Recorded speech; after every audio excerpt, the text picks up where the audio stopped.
प्रज्ञा ई घर के बहू बिया और डोरा वो अभी पे ना डाल रहल बिया, तू अभी पे डोरा डाले बाड़ू।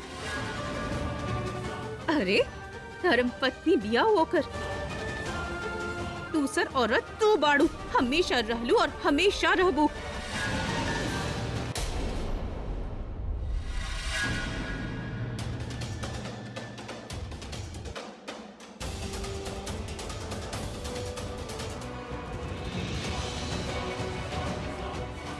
ईटा वह टेम्पो में जेमे लोग प्रज्ञा के लिए गए रहले ना। अब ना छोड़ब तू लोग के, हम आवतानी प्रज्ञा, हम आवतानी। बस एक बार पता चल जाए कहाँ ले जात बाड़े लोग, फिर हमके हमार फग्गी से मिले से केहू ना रोक सकेला।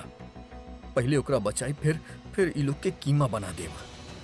पता ना कोना हाल में रखले हुई हमार फग्गी के, हमरा साथे रहत त कितना खुश रहत।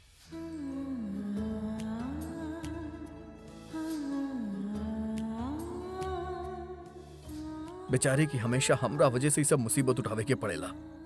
बस अब और ना, ई बार जब मिलबू ना तो हम तहरा कबो भी अपना से अलग ना होके देब। हम आवतानी तारा पास फुग्गी हमेशा खातिर। हम ही लोगन के वापस तो बुला लेनी, लेकिन तनु के का करी? वो यहाँ आ गई तो पूरा अड्डा सर पे उठा ली।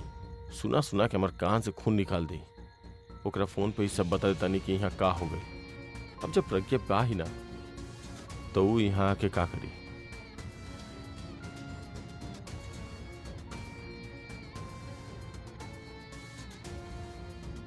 हेलो तनु, कहाँ पहुँच लू? हम पहुंची जैती लेकिन लेकिन सब ठीक तो बाना? तो हमार छोड़ा, तुमके ही बतावा किलर कहाँ तक पहुंचल? वो किलर तो बस पहुँच ही रहल बा, बस आए वाला बा। काबिल निखिल, तो इसे क्या बात कर रहल बाड़ा? हाँ सब ठीक बा। अब कुछ ना भइल यार, कैसे बात कर रहल बानी? तू हमसे कुछ छिपा रहल बाड़ा? कुछ ना छुपा रहल बानी, सब कुछ ठीक बा। निखिल सच सच बतावा बात का बा। तनु, वो प्रज्ञा का प्रज्ञा वो मर गई का? तू के मार देलो? काश मार देले होती यार, लेकिन वो गलती से यहाँ से भाग गई। का भाग गई? ऐसे कैसे भाग गई? तो इतना सब लोग रहला, करत कर रहला तू लोग? अरे यार बोल रहल बानी ना कि गलती हो गई, छोट सा गलती भइल, भाग गई। निखिल डैम इट, तू निखिल आखिरी चांस रहे अभी से शादी करे के, और तू हर बार काहे गड़बड़ करेला? हर बार तू किडनैपिंग के वक्त गड़बड़ करेला, लेकिन किडनैपिंग होखला के बाद वो भाग गई, एकर मतलब जानेला तू? देख अब इतना बड़ कोनो गलती नहीं के भइल, एके सुधारल जा सकेला। हम कोशिश कर रहल बानी, कुछ ना कुछ हो जाई। हमार हर प्रॉब्लम के सॉल्यूशन प्रज्ञा जी की भाग गई, हमार सॉल्यूशन के भगा देला तू। अब जो प्रॉब्लम हमनी के सर पे आई वो बात के कोनो सॉल्यूशन ना बा। You know what Nikhil, Alia सही कह रहे, तू सिर्फ बड़ बात करेला लेकिन काम कुछ भी ना करेला। काम हो गई रहे। का काम हो गई रहे निखिल? का काम हो गई रहे? प्रज्ञा जहाँ से भागल रहे वापस ओजे पहुँच गई। तो किलर के फोन कर और उसे बोला वहाँ पे आके तो के गोली मार दे। इतना पूरब हमार पीछा कर रहल बा, न तो हम तो क्या के गोली मार देती। पूरब तो हर पीछा कर रहल बा? बात के घुमावा मत। यू नो तो पे 1% भरोसा के लायक आदमी ना बाड़ा। पता ना कहे हम हर बात तार बात में आ जावे नहीं और तुम के अपन काम दे देवे नहीं। निखिल तहरे जैसन गधा के तो शट अप, बस बहुत सुनलेनी तो हार। अपन जबान से ज्यादा दिमाग चलावे की कोशिश करा। हमसे जो गलती भइल बा सो भइल, ओके ठीक कइल जा सकेला। फिलहाल तू ये बात पे ध्यान दे कि तू जा मेरा हाउस और वहाँ पे चेक करा कि वो फोन ना करे यार, कि उससे बात ना करे। अगर वो केहू के फोन करी तो हमनी के पता लग सकेला ना कि वो कहाँ बिया, का कर रहल बिया, केकरा से बात कर रहल बिया। अपन काम पूरा करा यार, हमके गाली सुनावे से कोनो फायदा नहीं के होके वाला। और रहल बात प्रज्ञा के, अगर वो घर पहुंचत बिया तो हमार बंदा सब ओकरा के पकड़ लीजिए प्लीज। ये वक्त ये सब बहस मत करा और अपन काम कइल जाए। का पकड़वाई बा? जब तेरे पास रहल तब तो तू कुछ करना पहला, संभालना पहला, अब पकड़वा ले बा। You know what Nikhil, you are good for nothing. बात मत करिए हमसे।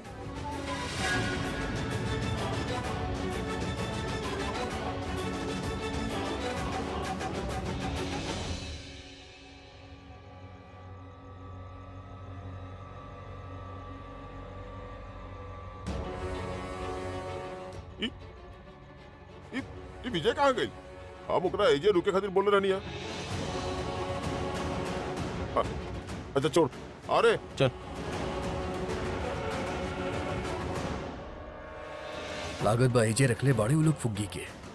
हमके पहले अपन कार के कहूँ छुपावे के पड़ी, बाकी कहाँ छुपाई? यहाँ छुपा दे बानी।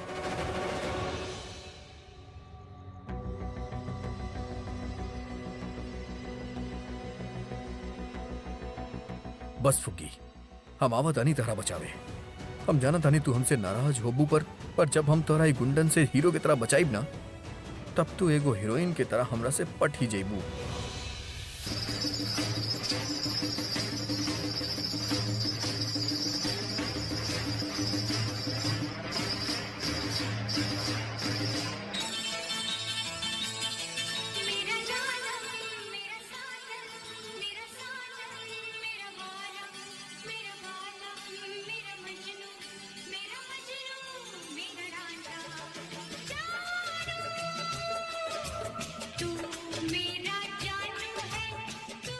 और आप आ गई ना? आवे के ही रे, हमार फुग्गी के बचावे खातिर पूरा वर्ल्ड से लड़के। हमके लागत रहे आप कबो ना आई। अरे ऐसे कैसे ना आई? प्यार कैले बानी तो निभावे के तो पड़ी ना। आ जाई। आ जाई।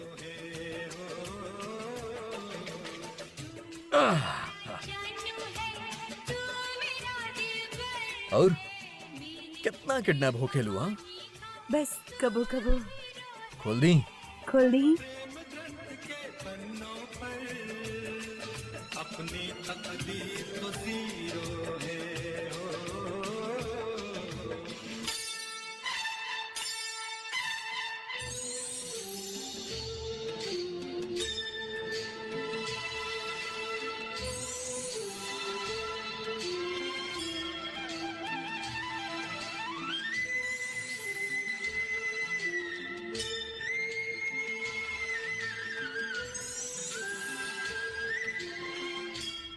You are my hero, my super और hero. तू दोस्त से बढ़ के और लवर से बहुत ज्यादा ऊपर रुकल काहे बाड़ू? आजा। और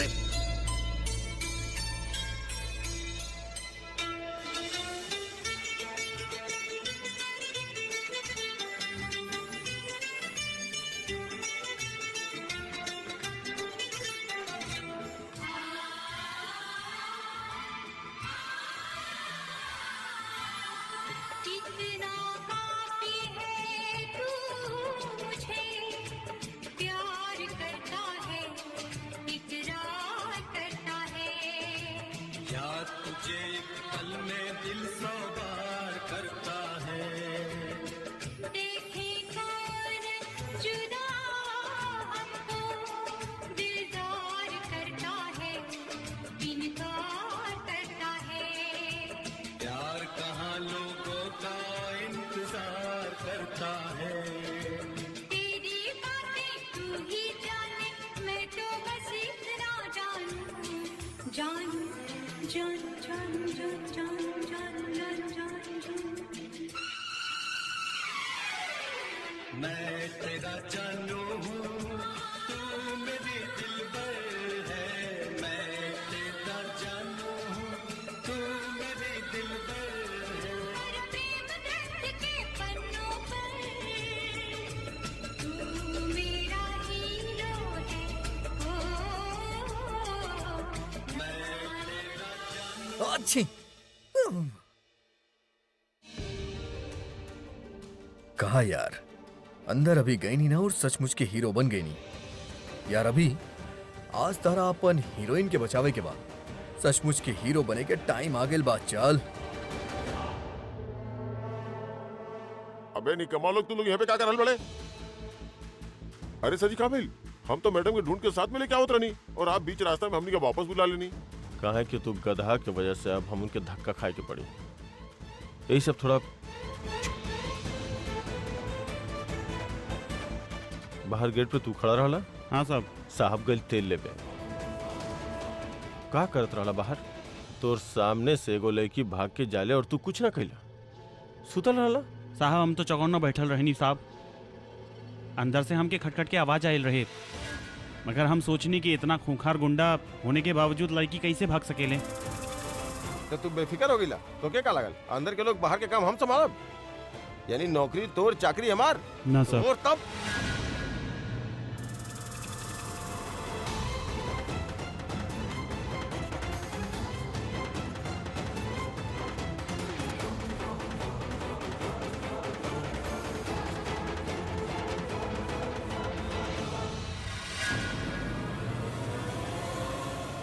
ना, हमके सीधा रास्ता से अंदर ना जाए के चाहिए, कोनो और रास्ता ढूंढे के पड़ी। हाँ, ये ठीक रही।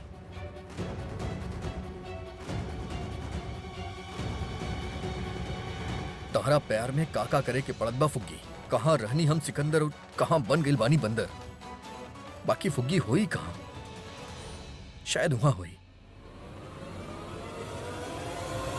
ई झूठ बोल रहल बा, ना ही लड़की के रोक पाइलस, ना हमनी के उठा पाइलस, सुतत रहल।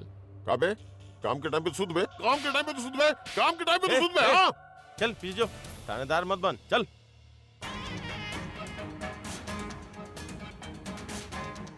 हम के बताओ, प्यार से पूछ रहल बानी। तोहके जब लागल कि बाहर कुछ गड़बड़ हो रहल बा, तो कैसा लगल ना? तब हमनी क्या के काहे ना बतौली? काहे? तू लोग तो वैसे भी सिटी पे जात घूमेला, रात भर चिल्लात रहेला, जागत रहा। तब काहे ना बोला कि जागत रहा? सीटी काहे ना बजौला? सर जी अगर पुंगी बजी है ना तो बराबर सीटी बजाई। तू चुप रहना यार। ते अंदर रहे बाहर रहे, तोर सामने वो लड़की अपन हाथ खोल के गई, भाग गई और तू कुछ ना कहले। अरे तोर कान पे जू तक ना रह गलस। सर जी छोटा बाल बना, जू नहीं खेबा। और बाल में क्यों नहीं थे?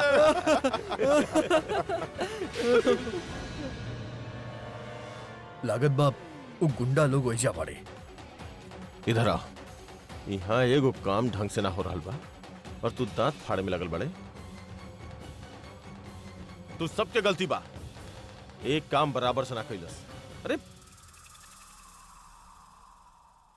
अब बता रहल बानी, अगर ई काम में कोनो भी गड़बड़ भइल, कोनो भी, तब रात के सूते लायक भी ना छोड़ब।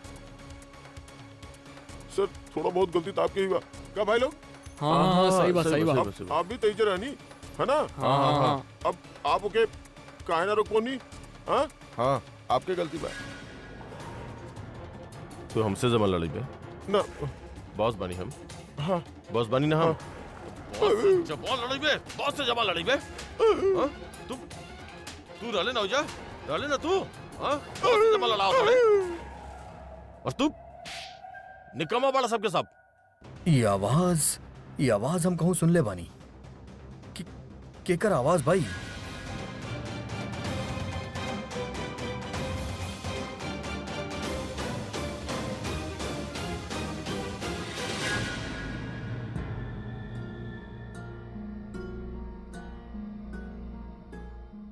गॉड जी, इतना रात हो गई और हम तो थक भी गल बानी यहाँ खड़ा खड़ा। इतनु पता ना कहाँ चल गई और ये रात अब बीते के नाम ही ना ले रहा। हम के तो यहाँ खड़ा खड़ा नींद भी आवे लागल, शादी भी ना भइल, ऊपर से कुछ खाए के भी ना मिलल। तो के घर से कोनो लेना देना बाकी ना? हाँ? अरे घर वाला सब इतना टेंशन में बाड़े और तो के अपन सूते की पड़ी बा। पापा को काम करो ना, एकरा अंदर ही भेज दा। जब तक यहाँ पे रही तब तक दिमाग खाते रही। तू बोल ना के जाए के।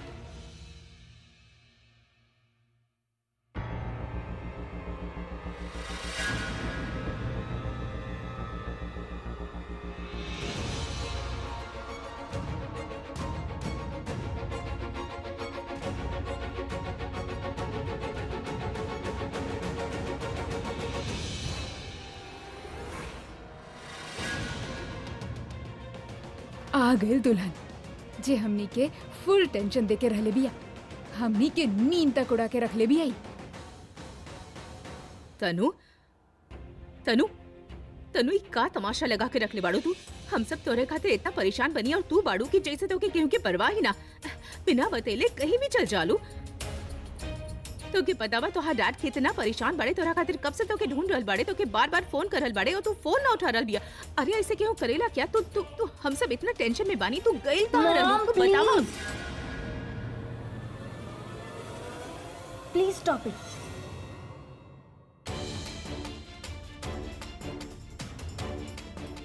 छोटा बच्ची ना बानी हम, खुद के ख्याल रख सकेनी। और वैसे भी आप काहे टेंशन में रहनी? जब हम मुंबई आयल रहनी तब आप टेंशन में रहनी। तनु हम तो बस मम्मा ऐसे प्लीज, हमार लाइफ में ऑलरेडी बहुत सारा टेंशन बा और ऊपर से आप मत दी। हमार लाइफ हमके हमार तरीका से जिए दा। बार बार मत पूछो हम कहाँ जा रहल बानी, काहे जा रहल बानी। पूरा जिंदगी का सवाल के जवाब देते रहब का?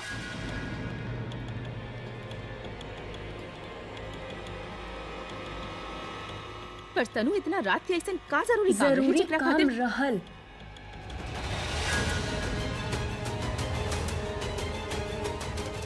रहल कोनो जरूरी काम जेकर वजह से हमार सारा प्लानिंग खराब हो गई।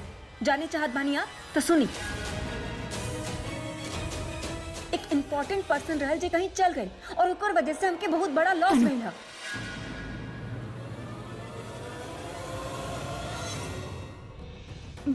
ई तरीका होखेला अपन मॉम से बात करे के?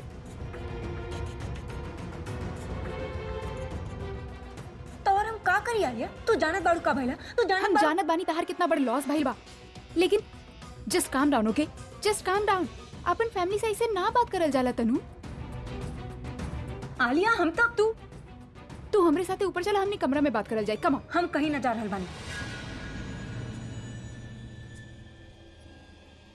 तनु हमरे साथ कमरा में चला, वहाँ आराम से शांत होके बात कर लेब ना। हम कहनी ना आलिया। तनु चला।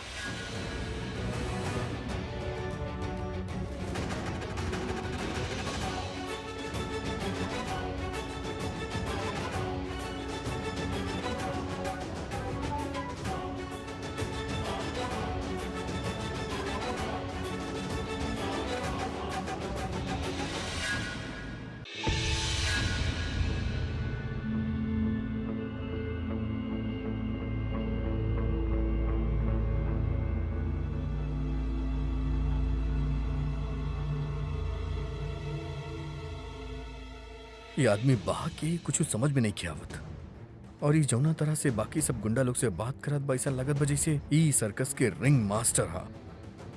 लेकिन के भाई और एकर चेहरा देखी कैसे? एक मिनट, लेट मी ट्राई।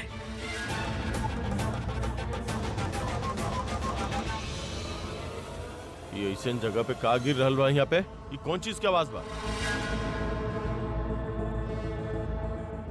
के बारे कुछ ना बिल्ली होकी साहब। ना यार, हमके लागत बा अब और कोनो चांस ना लेवे के चाहिए। अभी ई सब गुंडा लोग बाहर बाड़े, एकर मतलब प्रज्ञा अकेले अंदर हुई तो हमके ओकरा बचावल और आसान हो जाई। और एक बार प्रज्ञा के बचा ली फिर आके देखब कि रिंग मास्टर बाह के, लेकिन पहले अंदर जाके फुग्गी के बचा लेत बानी। लेकिन फुग्गी होई कहाँ? होके ना होके वो अंदर ही हुई। आई एम श्योर जब वो हमरा के देखी तब देखत ही सरप्राइज हो जाई। पर हम ओकरा ग्रीड कैसे करब? हाँ, अंदर जाइब और पीछे से कूद के बोलब के हेलो प्रज्ञा। ना यार ई ठीक नहीं के, मजा ना आई। कुछ और ट्राई करता नहीं। हाँ, ऐसा करब कि अंदर जाइब और जाके ओकरा पकड़ लेब और बोलब I love you Pragya and I come to सेव यू। हाँ, ये कैसे नहीं? आप तो कल रहने की पूरब की लागत बा कि तनु इस समय प्रज्ञा के पास जाई। अगर वो प्रज्ञा के पास गई रहे तो इतना जल्दी कैसे वापस आ गई? ये इतना जल्दी कैसे वापस आ गई? ये प्रज्ञा के पास गई भी रहे कि ना? दीदी अगर ई प्रज्ञा के पास गई होत तब तक पूरब के फोन ना आ जात।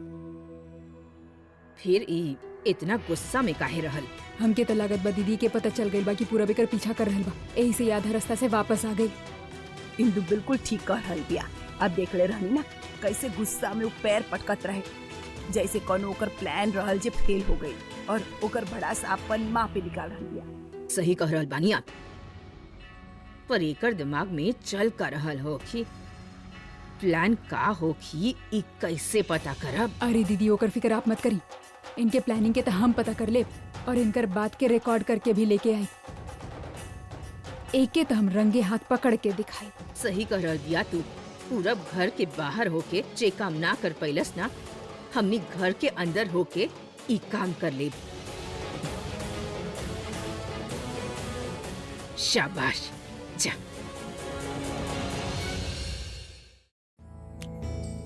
अच्छा बा, ये लोग जितना लड़िए हम उतने दूर निकल जाए और फिर पहुंच जाए अपन हीरो के पास। ये अचानक हमके आपन पास देखिए तो कैसे रिएक्ट करिए।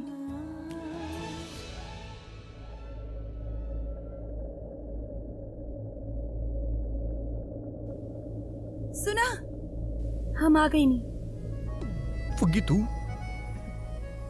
फुग्गी हम तरह कितना ढूंढनी, कितना इंतजार करनी और तू आ गए। हम सो हैप्पी।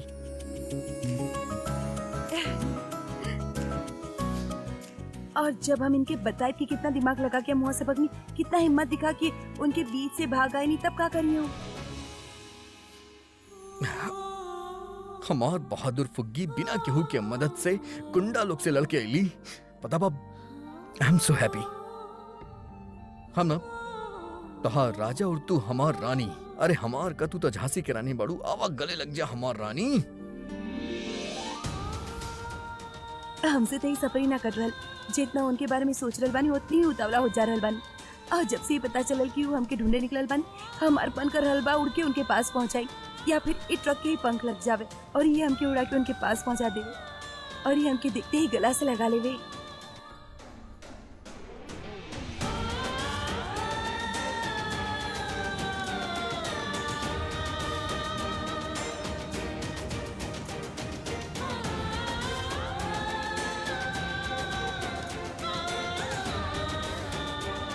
प्रज्ञा गैंग के जब तारा पे शक हो चुकल बा तो उनके शक के यकीन में काहे बदल रहल बाड़ू?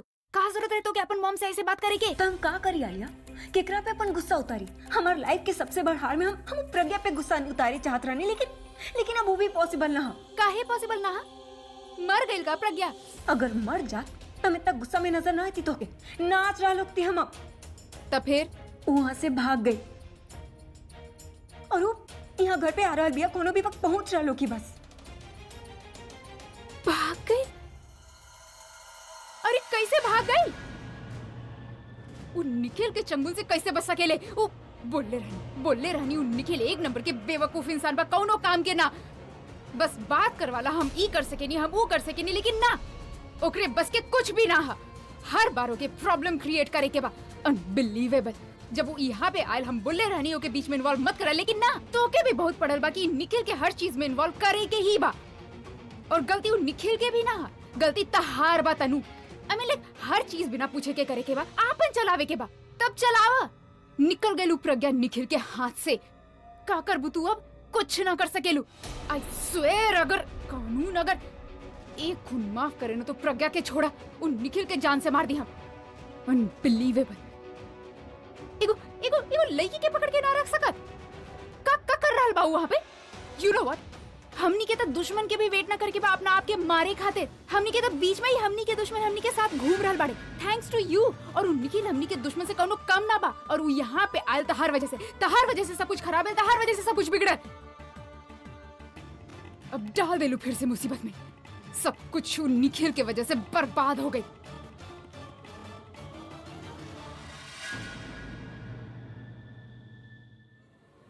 एक बार प्रज्ञा के पता चल जावे फिर तो इस सबूत के बमना हम ओकरे सर पे ही फोड़ब। अरे ई घर में तक का पूरा शहर में ओके एक्सपोज कर दे। अब वो प्रज्ञा यहाँ पे आ जाई, यहाँ पे आई और सबके बता दे कि हमार किडनैपिंग तनु कैले बिया, और तू भी बोल दिया हाँ हम कहीं नहीं। और वहाँ पे थोड़े ना रोके वाला, ओकरे आगे के सारा हिस्ट्री जियोग्राफी सब कुछ बता दी। अनबिलीवेबल। आई मीन लाइक कोनो स्कोप ही ना होगी। अरे तहार शादी तो ऑलरेडी टूट चुकल बा, अब आगे का होगी अच्छा तरीके से जानत बाड़ू। हमार का होगी। पिछला बार तो उनकी मेमोरी लॉस की वजह से बच गई नहीं, लेकिन ए बार ना बच पाई। ए बार तो हमने सीधा जेल जाए, जेल। और वो सब कुछ तहारू निखिल के वजह से होगी। तहारू निखिल के खातिर अंधा प्यार की वजह से। आलिया बस करो। आलिया अगर तू इतना जोर से चिल्ला के बात करबू तो केहू भी हमने के बात सुन सकेला, और प्रज्ञा के आवे से पहले हमने फंस सकी नहीं। आलिया हमने के शांत रहे क्योंकि ताकि हमने कुछ सोच पाए। अरे का सोचब यार तनु, तो के समझ में ना आवेला हमनी के पास सोचे के खातिर बचल का बा ऑप्शन का बा हमनी के पास। एक ऑप्शन बा आलिया, हमसे निखिल कहले रहे कि घर पे जाके सब पे नजर रखब, काहे कि प्रज्ञा यहाँ आवे से पहले केहू न केहू के फोन जरूर करी, और हमने केहू का लोकेशन पता चल जाए, हमने वहाँ पे चल जाए, या तो निखिल के इन्फॉर्म कर दे, वो अपन आदमी के लेके वहाँ पे चल जाए, और प्रज्ञा के घर के इंटर होकला के पहले ओके फिर से किडनैप कर लिया है। You know what तनु, ऊ फोन पे केकरा से का बात कर रहल बिया हमनी कैसे पता चली, और केकरा से बात कर रहल बिया इहो कैसे पता चली, इतना सब लोग पे कैसे नजर रख सकेनी। करे के पड़ी आलिया, करे के पड़ी, काहे कि ये लास्ट ऑप्शन बा और ये लास्ट चांस बा हमनी के पास। तनु तू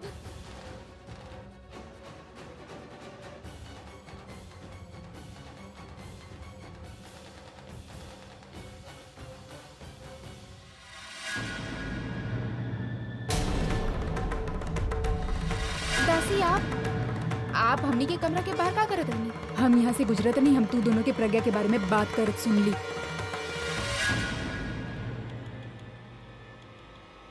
प्रज्ञा, हाँ हमनी ये बात करत रहनी कि प्रज्ञा के कुछ पता न चलत, अगर कुछ पता चल जात तो घर वालन की टेंशन भी थोड़ा कम हो जात।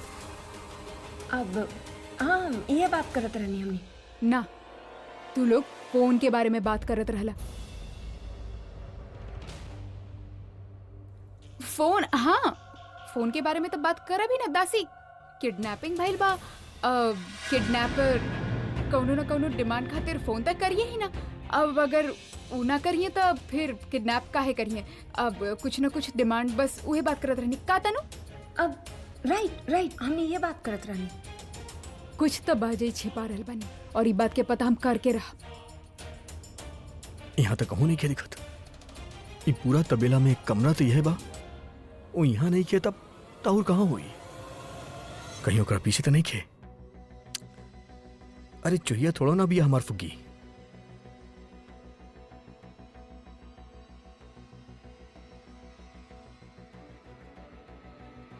फुग्गी फुग्गी फुग्गी, ऐसे कैसे हो सकेला? टेम्पो एजे आयल रहले और पूरा गैंग एजे रहे तो तब प्रज्ञा की भी एजे रहे के चाहिए। कहीं हमरा से फिर से कोनो गलती तो हो गई।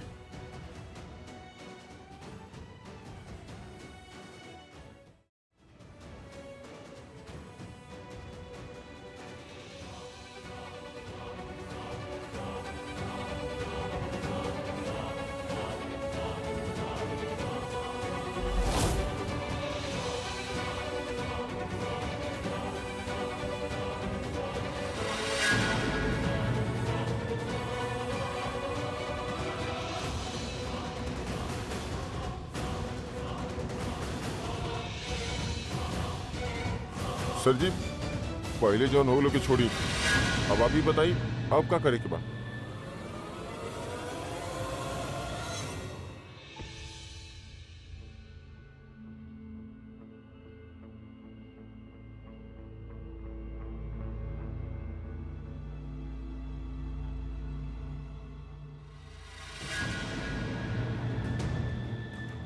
ये आवाज कहाँ से आई? आवाज तो ये तरफ से ही आई ना। लगा था हमरोज की आवाज ये तरफ से आई, लेकिन अगर हम सब यहाँ पे बानी थी तो वहां पे के बा? अब ओके कोनो बिल्ली चूहा और यहाँ पे क्या आ सकेला? हैं भाई भूत भी तो हो सकेला, भूत। अब चुप। अरे देख भूत न ताई भगवान आयल बड़े, स्वयं तोरा दर्शन देवे भगवान आयल बड़ा, इतना अच्छा काम करल बड़ा ना। हाँ देखा, हाँ, भगवान हुई है, कहे कि बजरंग बली हुई, कहे कि हम उनके बहुत बड़ा भक्त बनी ना। बजरंग बली की जय, बजरंग बली की जय। अरे चुप। हमको ऐसा लगा था कि अब वक्त यहाँ पे सिर्फ तीन लोग हो सकेले। एक या तो ई प्रज्ञा बिया जे कहीं बिया और हमनी के चुपचाप ओकरा खोजे के होखी। दुई अभी हो सकेला जे प्रज्ञा के ढूंढे यहाँ आइल बा। या तीसरा ही सर हम बताई सर पुलिस हो सकेले। हो सकेला पुलिस हमने के ढूंढे आए लोग केहू पुलिस के भेजले होके। ना यार, ये पुलिस नहीं के हो सकत, मगर पुलिस के कोनो बंदा जरूर हो सकेला जे वो भेजले होके ताकि वो प्रज्ञा के खोज सके। हाँ, जी। ये हो सकेला। अब तू जाके चेक करा। जी। अब रुको, अपन ही मुंह ढक के जा। जो रे इ का करता नहीं हम, कहीं लोग सुन तो ना ले ले, पर अब करीं का? यहीं रुकी या ना? हम प्रज्ञा के ले ले बिना ना जाइब। ऐसा करता नहीं, यहीं कहूँ छुप जात बानी। फिर जब उ लोग में से केहू आई ओकरा मार मार के पता लगाई कि उ लोग प्रज्ञा के कहाँ छुपैले बाड़े। अरे शांति से जाके चेक करा, शांति से।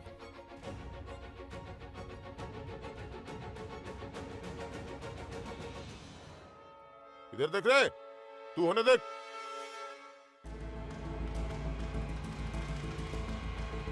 बॉस, लागत है यहाँ पे क्यों नहीं किया? हाँ ठीक बा।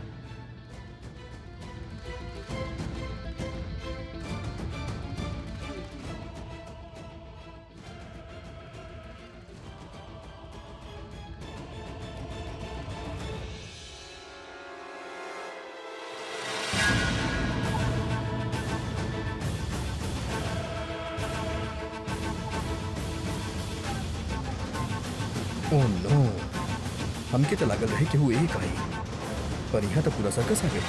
गधा, घोड़ा, खच्चर, जोकर, सबके सब, पर इनकर रिंग मास्टर नहीं खियावत। ए, क्या बड़ा तू? और यहाँ पे का कर रहल बड़ा? हमके नहीं खिजानत ना। Very good. अब हमके घोड़ा के तबेला के अंदर शायद हम गलत जगह पे पहुंच गए। आप लोग के बानी? ए, जितना बोलनी उतने जवाब दे। बॉस, हमके लगा था हम एकरा पहले कहीं देख ले बानी। पक्का? पक्का बॉस, पक्का। ये लोग हमके नहीं के पहचानत, तो अच्छा ये हुई कि बिना बताए यहाँ से निकल ली और चुपचाप जाके प्रज्ञा के ढूंढने शुरू कर दी। भाई साहब, हमके ना घोड़ा के तबेला में जाए के रहे, हम गधा के तबेला में घुस गई। I am sorry, excuse me. Okay रुक, रुक। अरे बाबा रुक। ओ माय डार्लिंग, दिल में रुक, दिल मेरा धड़के तेरे।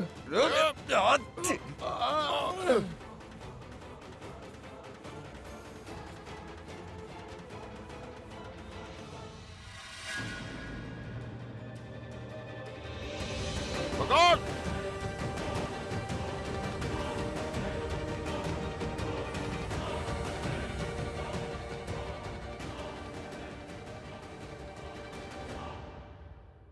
ये कहवा गायब हो गई?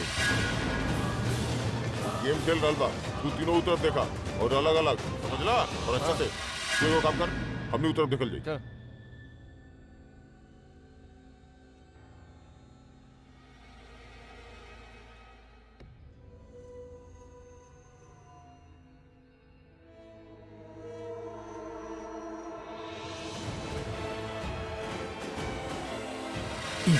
ये फुग्गी काहे नहीं मिला था?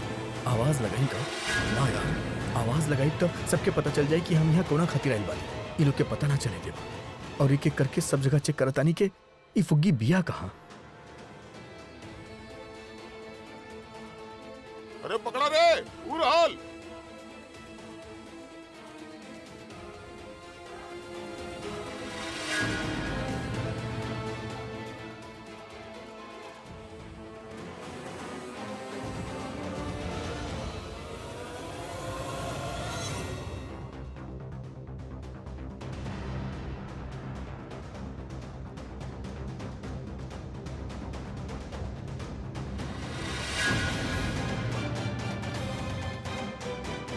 अरे कहाँ मर गया सबके साथ? नीचे आओ, नीचे। पकड़े के बहुत शौक बना पगला।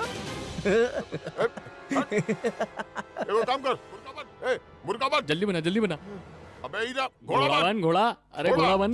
आजो अरे घोड़ी बनावा आसान हुई चढ़े में।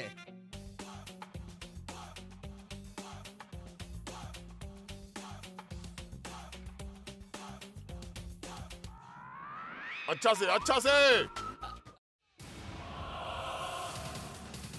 रुक।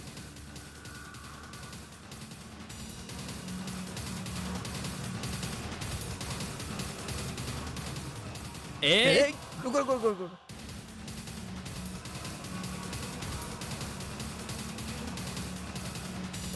रुक।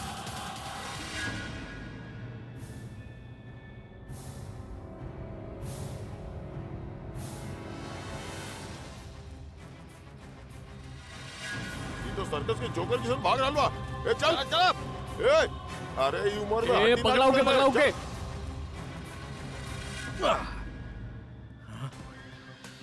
फुगी फुगी कहाँ बाड़ू तू?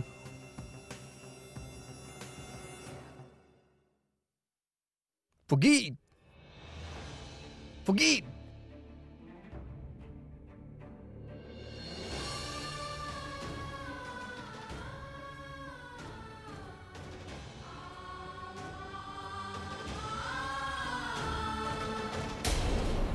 फुगी फुगी फुगी कहाँ बाड़ू तू? आवाज दाना फुगी फुगी। तो घोड़े के जिन घोड़ा के बा यहाँ इतना बदबू आवत बा। फुग्गी यहाँ ना हो सकेली।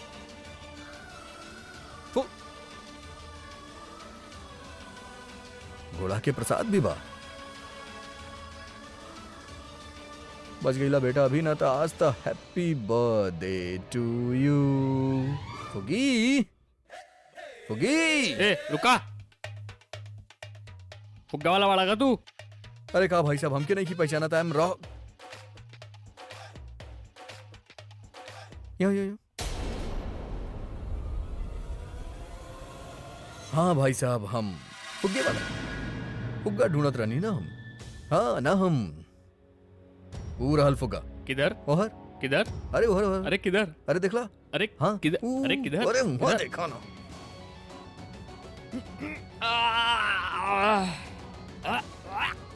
आवा बेटा केक काट लेला। हाँ अकेले अकेले बर्थडे मनावा तारा। हाँ तनी केक घर भी ले जाओ।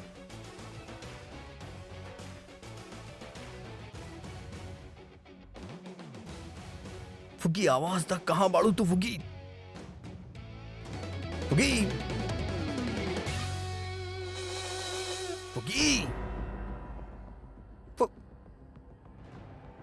क्या रे तू खुद के बहुत बड़ा हीरो समझेला?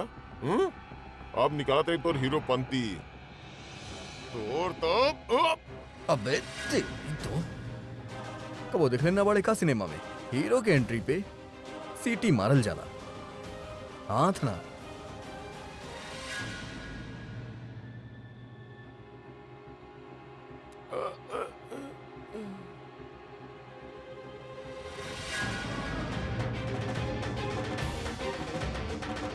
अच्छा तो रिंग मास्टर भी आ गई। हाँ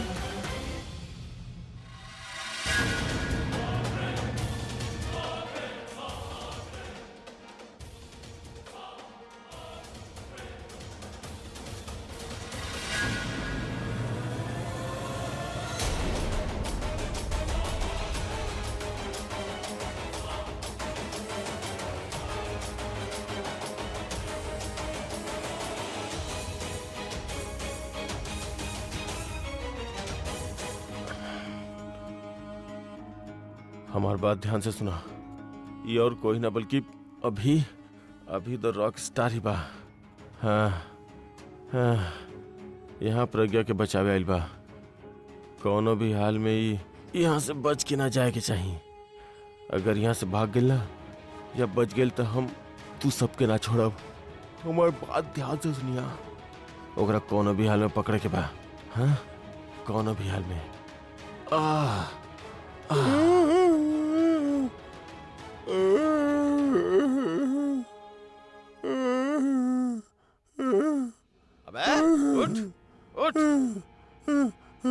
उठ उठ जल्दी। ओह जय आइल बाबू। प्रज्ञा के अभी आ। हाँ जा फटाफट जाओ के ओके जाके पकड़ बचने चाहिए जो ई वहाँ पहुँच गए। मतलब ई हमके बच्चा भी वहाँ आइल बानी। उनके वहाँ ना हो की चाहिए।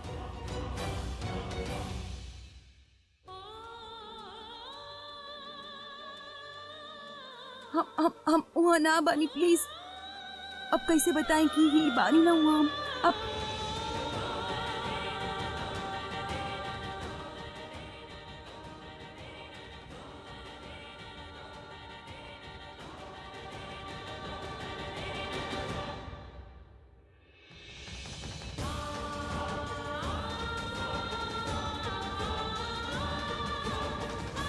का करी कैसे बताई उनके ई ना होके के चाहत रहे। वो हमेशा हमरा खातिर अपन जान खतरा में डाल देवेले और एक बार तब हुआ बानी ही ना वो अकेला बानी। हे भगवान कुछ करा उनकी बचा लो प्लीज। उनकी वहाँ से निकाल दो प्लीज।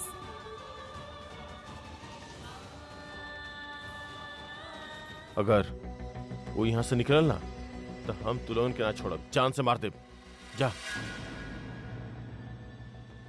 एकर मतलब प्रज्ञा एजे बाड़ी। मतलब हम सही जगह पे आइल बानी। पर के बाजे हमके जानेला वॉकी टॉकी पे के बात करा था।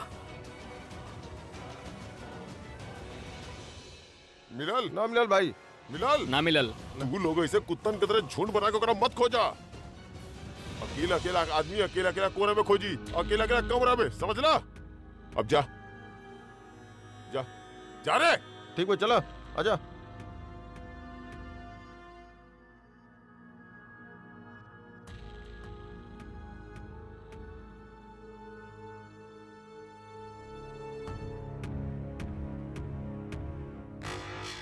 मुंह का खुला रख ले बड़े। मुंह ढका पान होने देखा था नहीं जो भाई किधर वो भाई तो के मिलल। भाई हम कब से ढूंढ रहे बानी भाई मिलल ना किधर भी। जा जल्दी तू उधर देख हम इधर दिखता नहीं। जा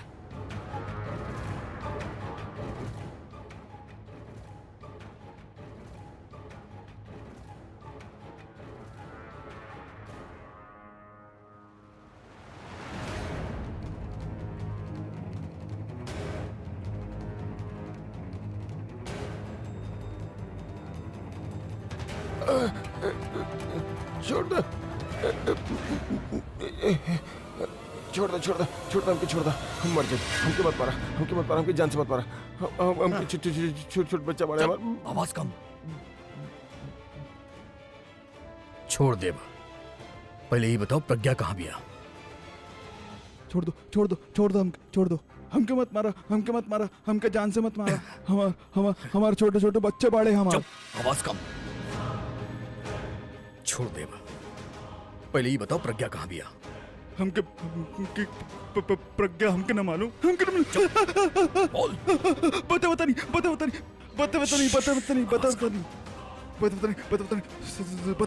आवाज कम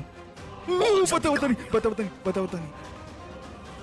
आपके प्रज्ञा यहाँ से भाग गई अकेले? सच बोलो बिना केहू के मदद से? हाँ? कहीं तू लोग मरला तना ओकरा के? ना हमने ओकरा हाथ भी नहीं लगावनी। साचो में भाग गई? बोल। जब हम सब सुतल रही ना तो ऊ अपन कोनो तरीका से हाथ खोलो ही ले और हमने सबके यहाँ से चकमा दे के भाग गई और हम सब भी ओकरा का ढूंढल बानी। वो भाग गई? भाग गई। मतलब प्रज्ञा अकेले यहाँ से भाग गई? तो सच में झांसी की रानी निकलल? हाँ वो यहाँ से भाग गई तो हमसे मिले घर ही आई। हाँ तो हम यहाँ का करता नहीं? हाँ तो आप यहाँ क्या कर रहे बानी?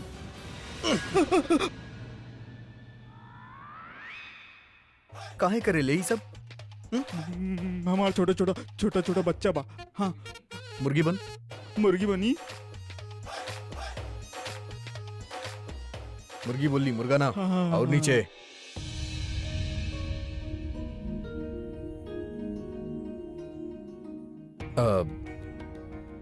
सॉरी हाँ, बहुत मरनी ना? बहुत बहुत मार रही।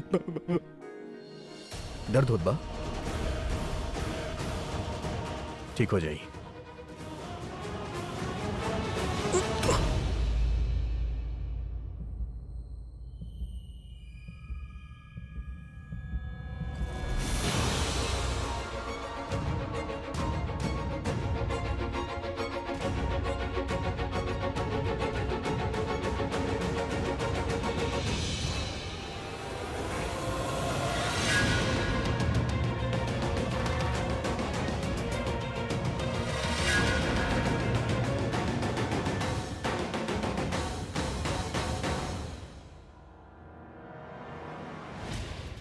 सर जी भाई उकरा के पकड़ ली ले और डंडा मार के बेहोश कर दी ले।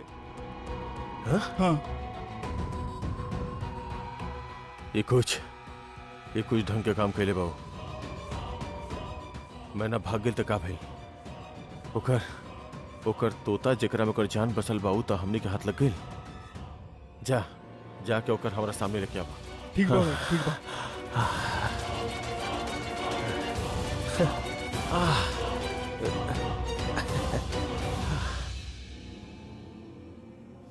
ओकरा यहाँ पे तो लेके आई ओकर मौत। वो यहाँ पे आई ते जिंदा, लेकिन यहाँ से जाई ना। सब हमरा वजह से हो रहल बा। वो हमरा वजह से हुआ।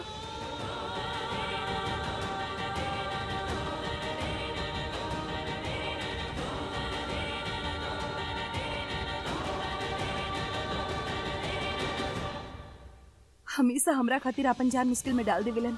हम निकल आई नहीं वहाँ से और वो फंस गए, पर हम कुछ कर भी ना सके।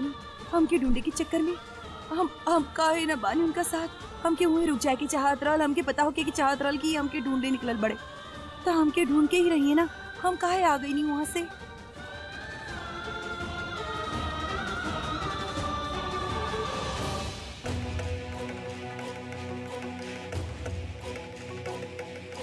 हाँ, ई बतावा, कुछ पता चलल आलिया और तनु के बीच में का चल रहा बा? दीदी कुछ पता न चलल, बल्कि हमार शक यकीन में बदल गल बा कि ई किडनैपिंग के पीछे आलिया और तनु के ही हाथ बा। सरला कुछ पता चलल? पूरब के फोन आए, अभी उसे मिलल या प्रज्ञा उसे मिलल या ना कुछ केहू से। हम कब से पूरब के फोन लगा रहल बानी, लेकिन ओकर फोन ही ना लग रहल बा।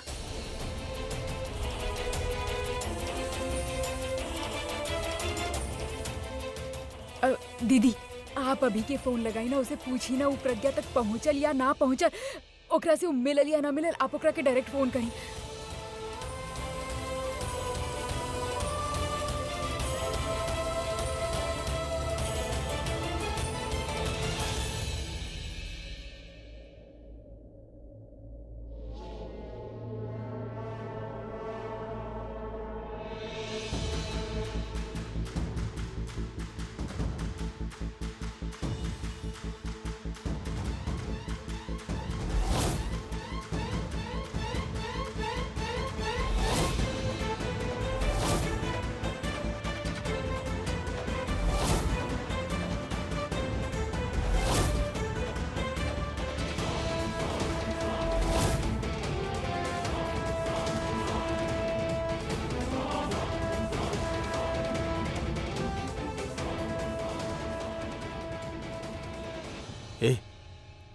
ए डमरू,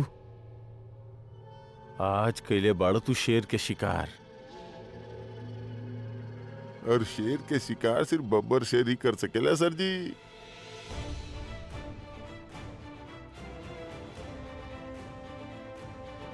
गुड, वेरी वेरी गुड।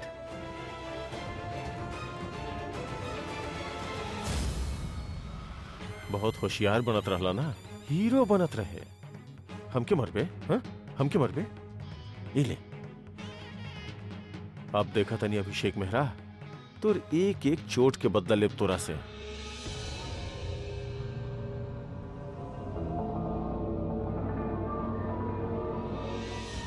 सर जी ई मजनू के कहाँ लेके जाएगे बा? ओइजे जहां पे कर लैला के बंधले रहनी। ओया अगर एकरा बांधल जाए तो एकरा अपने आप होश आ जाए। चल।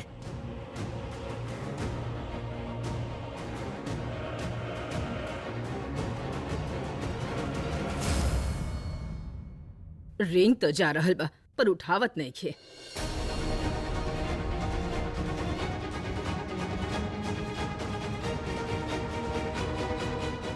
अभी फोन न उठा रहल बा। भगवान करे सब ठीक होके बस। ओफो, तू काहे टेंशन ले रहल बाड़ू? हो सकेला वो गाड़ी ड्राइव करत हुई, यही से फोन नहीं उठावत।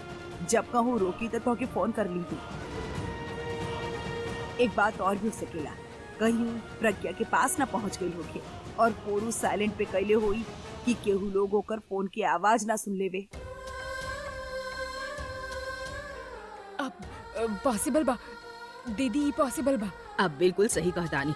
अभी बोल के गई ना कि वो प्रज्ञा के लेके आई तो जरूर लेके आई। हमनी के बिना थोड़ा सब्र रखे के चाहिए और भगवान पे भरोसा करे के चाहिए।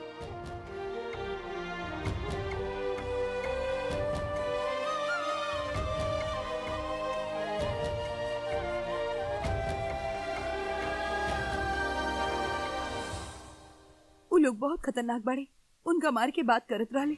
हम कैसे कुछ ना कर सकिनी। हमसे अपन रिश्ता जाने भी ना हमरा खातिर अपन जान खतरा में डाल दिले हूँ। फिर हमार तो पति बाड़े, अपन सुहाग के पाए खातिर हम दुनिया से लड़ गई नी। फिर सुहाग के बचावे खातिर हम एक गुंडन से ना लड़ सकिनी। हम चाहे उनका बचावे, वो हमके घर ले जायल रहले ना, अब हम उनका घर लेके जाए।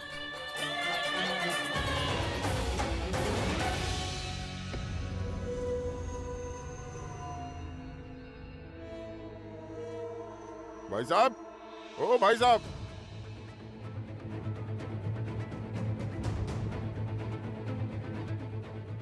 भाई साहब,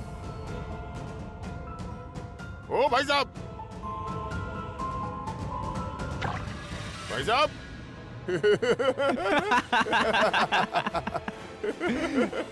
हमके मारत रहला, देखा कैसे न अदमरा सा खड़ा बा। हमार गला दबावत रहला, दबावा हमार गला।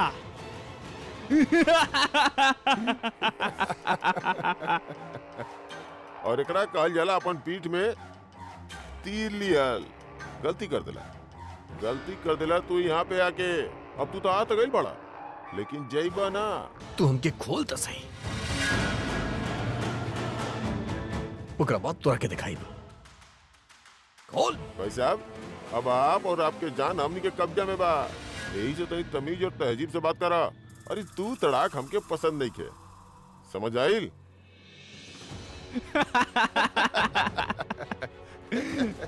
तड़प अभी थोड़ा और तड़प। तू जितना तड़प बे हमके उतना ही मजा आए। चल रे। तू लोग हमार कुछ ना बिगाड़ पाइबा, न प्रज्ञा के रोक पाइला,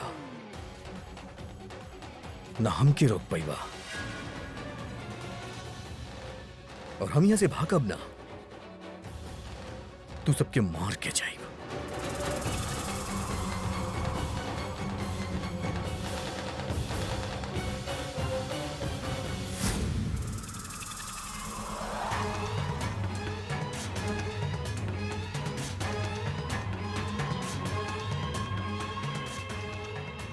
किस्मते खराब बा। एगो मुसीबत टलल ना कि दूसर धमक पड़ल। अब एक बारे में तनु के बता दी, वरना एगो नया मुसीबत बन जाई। का करी आलिया? कैसे पता करी कि प्रज्ञा के फोन आइला कि ना? तनु तू एगो काम कर। हम कोई काम ना करम आलिया, प्लीज। पहले बात तो सुन लिहल करा, पहले ही ना कर देलू यार। लिसन, तू ना नीचे जा, आपन मॉम डैड से बात करा, जस्ट प्रिटेंड यार। और ओकर बहाना दादी और सरलांटी पे नजर रखा कि उनका केहू के फोन आ रहल बा कि ना। और जैसे फोन आवे ना, चुपचाप जाके उनका पास में बैठ जा और सुना कि केकर फोन आइल बा और का बात हो रहल बा। अले तू पागल हो गइल बाड़ू। उनका ऑलरेडी हम पे शक बा। वो हमरा सामने केहू के फोन काहे उठाई है? वो हमरा सामने केहू से बात तक ना करी है। ओके फाइन, फिर यहीं पे बैठल रहा, हम के मत बोलिया। यहाँ पर अपन सर पटक के बैठल रहा और चुपचाप जाके कुछ मत बोलिया हमके। ऊपर गया यहाँ पर आई और यहाँ पे आवत ही एगो बहुत बड़ा तमाशा खड़ा कर दी। ओके, जा रहल बानी हम।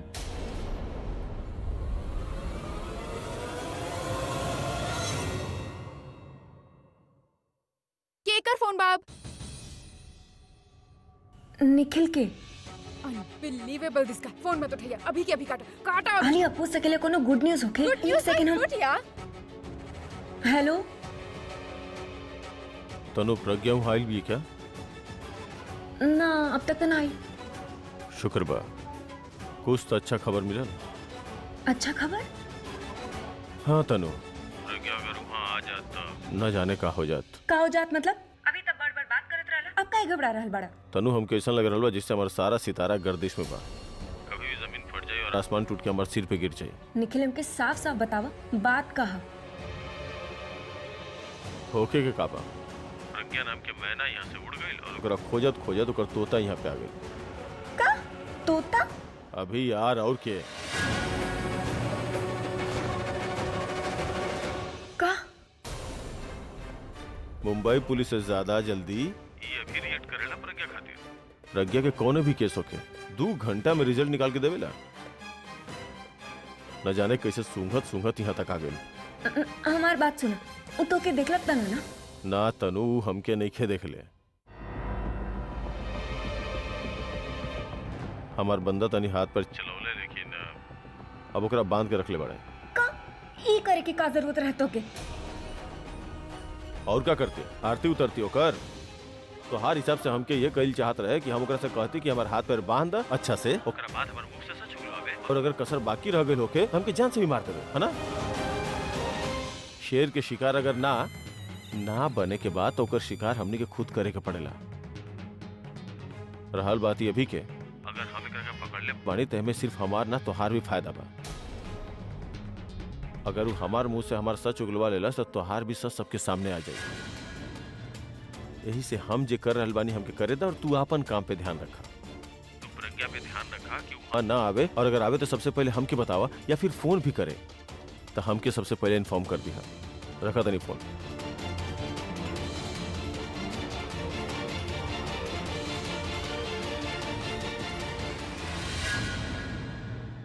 का भाई तू इतना टेंशन में काहे लग रहल बाड़ू? प्रज्ञा मिल गई ओकरा? I knew it, he is useless. बोलले रहनी ना हम तो के।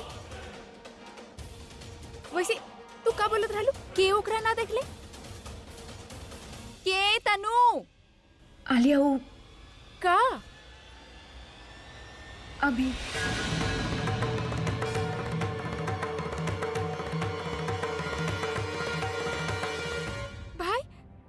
भाई के का भइल तनु? Tell me. ओ किडनैपिंग की जगह पे पहुंच गए और निखिल और ओकर आदमी लोग अभी के बांध देले।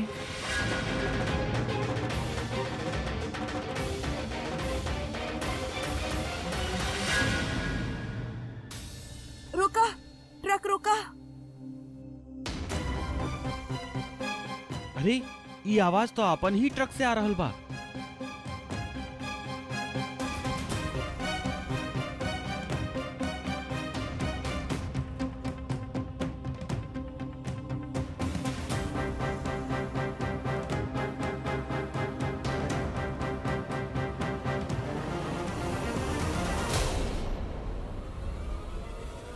मैडम के बानी आप और ट्रक में का कर रहल बानी?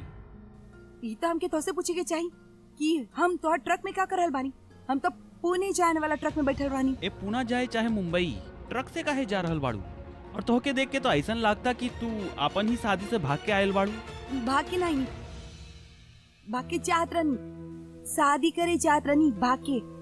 हमारे होके वाला पति भी रहले हमरा साथ। हमनी सोचनी कि बाइक पे जाए के चाहिए पुणे और वहाँ शादी कर लेवे के चाहिए, लेकिन वो कहले कि ये कपड़ा में बाइक पे गल सेफ ना होगी, तो यही से हम ट्रक में जात रहनी और वो बाइक पे जात और हम पुणे जाए वाला ट्रक में बैठनी और जैसे ही ट्रक खुलल हमके नींद आ गई और आँख खुलल तो गाड़ी रास्ता पे ही ना हो। हमके तो लगता है झूठ बोल रही बिया। झूठ काहे बोले? एक कपड़ा का हम झूठ मूठ के पहले बानी। अरे तोहके कैसे पता कि हम यही सोचत रहनी? तो हर शकल देख के पता चल गए तू का सोच रहल बाड़। ना जी, वो तो हम ऐसे ही देखत रहनी कि तू शादी के जोड़ा में बहुत सुंदर लग रहल बाड़ू। एक मिनट, बात के मत घुमावा। हमके बतावा हम ट्रक में आई नहीं कैसे और हमके ट्रक में उठा के कहाँ लेके जात रहला? हमके जवाब दो वरना हम शोर मचाई, पुलिस के बुलाई की तू जबरदस्ती हमके उठा के ले जात रहला। ना जी मैडम, हम गाड़ी रोक देले बानी, आपके जहाँ जाए के बाद चल जाई। ओके बहन जी, आप आपन रास्ता और हम चलनी आपन रास्ता। एक मिनट, ऐसे कैसे? तू आपन रास्ता हम आपन रास्ता ऐसे ना चली। का बात बा? का बात बा मतलब? ऐसे आप हमके ई सुनसान सड़क पे अकेला छोड़ के ना जा सकेनी। दोबारा केहू हमके उठा के ले गई तो जहाँ से लायल रहला वहाँ छोड़ के आवा। कहाँ? अरे उ ढाबा बा ना, ये पास में। ए जी वो बहुत दूर बा। दूर पास हमके कुछ ना पता, जहाँ से लायल रहला वहाँ पे लेके जा। मैडम जी हम काम से निकल बानी और उल्टा पाँव ढाबे पे जाएब ना तो जहाँ जाए के बा वहाँ डिलीवरी देवे में लेट हो जाई और हमार नुकसान हो जाई। ठीक बा, तू अगर ना जा सकेला वापस तो हमके कोनो और गाड़ी से लिफ्ट दिलवा दो। अरे लिफ्ट दिलवावे में तो हम एक्सपर्ट बानी। आप गाड़ी के नाम बोला, कौन गाड़ी के लिफ्ट चाहिए? ट्रक? हाँ। ट्रक से दिलवा दी। हाँ। मैडम हम गाड़ी रोकता नहीं, आप यहीं रुकी।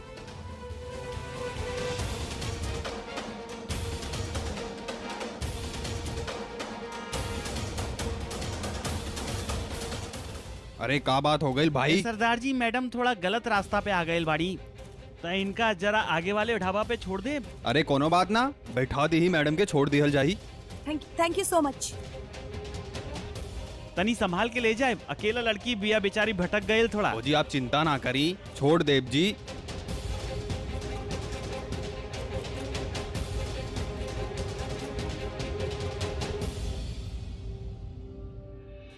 आलिया अब का करी? I mean, ई प्रज्ञा वहाँ पे अभी का करी? हमके का करी? उ निखिल के you know what? ओकरा हम छोड़ब। सुन हमार बात सुन। हमके तहार कोनो बात सुने के ना बतानू। उ हमार भाई बाड़े, तहार कुछ लगेले ना एही से तोके कोनो फर्क ना पड़ेला। Just don't stop me.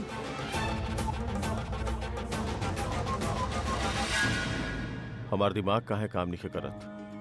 अभी के पकड़ के रखला में ओकर जान से ज्यादा हमार जान के खतरा बा।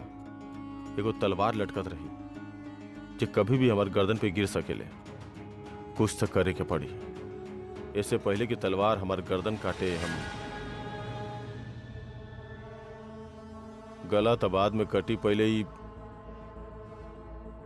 ही हमार खून पी जाई।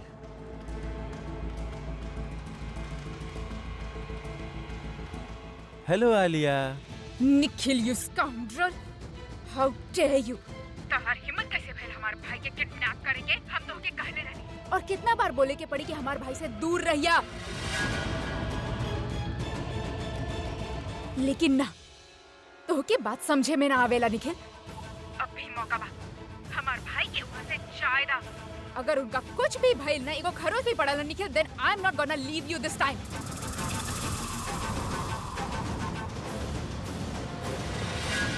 बोला थी रबू कि कुछ करबू भी। What? आलिया हमार बात ध्यान से सुना। हम तो हर जैसन ओवर स्मार्ट नहीं की, ना ही हम तनु की तरह बेवकूफ बनी जे अभी के छोड़ दे। और काहे खाती छोड़ी? एकरा खाती छोड़ी ताकि वो हमरा मारा पीटे, ओकरा बाद हमार मुंह से सच उगलवा के हमरा पुलिस के हवाले कर देवे। मरे के इतना शौक नहीं किया हमरा के। और आगे जे करे के बा कर लो। हम अभी के नहीं छोड़े वाला, काहे कि मौत के मुंह लगावल निखिल के फितरत नहीं है। मर पा तो तू जरूर निखिल, ऐसे ना तो वैसे। तू जैसन लोग के वैसे भी एंड ऐसे ही लिखल रहेला। अभी भी वक्त बा, हमार भाई के वहाँ से जायदा, वरना याद रखिया उनका एक भी खरोच आए न निकले तो हम तोहके जिंदा ना छोड़ब, तोहके जान से मार देब। हमके जान से मरबू? हाँ हमके जान से मरबू? जे करे के बाद करा। तोर भाई के हम छोड़े वाला नहीं की, समझ लो। Nikhil he just hung up because ओकर हिम्मत कैसे भाई लोग हम छोड़ब ना तनु। हट। वेट हमार बात सुना, एक मिनट हमार बात सुना। निखिल अभी के ऐसे किडनैप कला काहे कि वो खुद के बचावे चाह रहा है। हम अपन भाई के बचावल चाहे नहीं तनु। ना आलिया, तू अपनी सेल्फिश रीजन की वजह से वहाँ जा रहल बाड़ू ताकि निखिल के थ्रू तहार सच बाहर आए।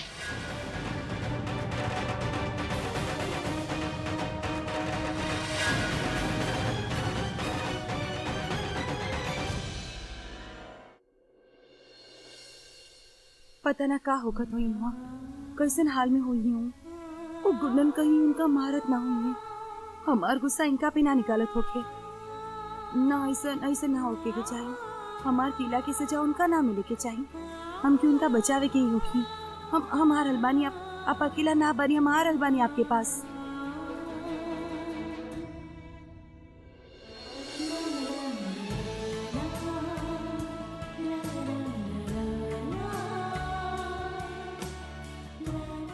कितना बहादुर निकलल हमार फुग्गी।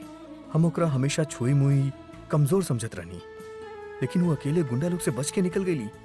अच्छा बा कि वो सेफ हिया। I am so happy and so proud of her. पहले ओकर सादगी के दीवाना रहनी, आज से ओकर बहादुरी के दीवाना बन गई। वो हमार फैन नंबर 1 हिया और हम होकर दीवाना नंबर 1। साला कुत्ता वाला जिंदगी हो गई बा। प्रज्ञा के मारे जा तो अभी बचावे आ जाला और अभी के मारे जा तो ओकर बहन बचावे आ जाले, और हम बस अपन तुम दबा के यहाँ से वहां भागत रही।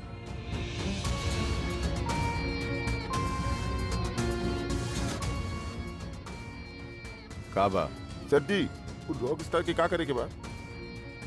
ओकर हाथ में वो गिटार पकड़ाओ और गाना सुनल शुरू कर दा। गिटार? सर गिटार के अपन पास क्या काम? हमें मतलब नया लेके आ जाइए ओकरा खातिर। सर जी को बात बोली, कुछ समझ में नहीं क्या बात होकर। वो बार बार भागे की कोशिश कर रहल बा और तो हमनी के धमकी भी दे रहल बा। तू सबके मार के निकला भी यहाँ से, और तोहार बॉस के तो हम कुत्ता के मौत मारब, कुत्ता के मौत। हमार भाई के वहाँ से जायदा अगर उनका कुछ भी भइलने को खरोच भी पड़ल Nikhil, then I am not gonna leave you this time. हम कहानी मार दो ओकरा जान से। हाँ, खत्म करता अभिषेक मेहरा के। जा चल।